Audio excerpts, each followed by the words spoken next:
قوتابی طلبە تەعانەتی خۆی تەواو بێ چۆن ئەم ماوەیە سوود لە کاتەکەی خۆ وەرگێ بە هەمان شێوە زۆر شتەیە کە سوودی لێ وەرگری یەکەم خوێندنەوەی کتێب بە هەموو شێوەیەک ینی هەز بەکاتن بە هەموو شێوەیەک کە طلبە یاخود قوتابی ئەم کاتە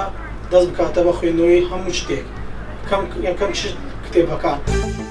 یعنی بۆ خۆیان هەوڵ نادن بۆ خۆیان کە ئیشێک بۆ خۆیان ببینەوە یان لە ئیشێکدا بمەزرێن و سەبرە پەرە بە خۆیان بدەن و ئیشەکانیان بەرەو پێش ببان. ئێستا یەک بخۆم ئەم نیش لە ئیش شاگردیەوە دەستم پێ کرد و لە ئیشی مەطعام بۆ سەبرێستا کە لەخوا بە زیاد بێ صاحب مەطعام و ئیشێکی باش و لەخوا بە زیاد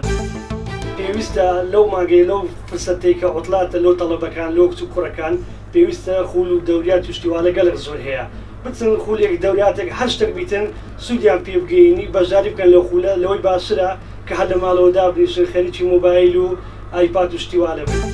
پێویستە حکوومەتی هەرێم هەلی کار بۆ گەنجان دابین بکات و هەوڵ و تێکۆشانی گەنجانیش پێویستە خۆیان ئیرادەیان بەهێز بێ بۆ هەوڵدا هەروە کە تایبەت گرینگە لە هەرێمی کوردستان دەبێت هەلی کار بۆ گەنجان دابین بکات و دایان بمەزرێن بۆ ئەوەی هەرێمی کوردستان تووشی کێشەی بێکاری نەبێتەوە.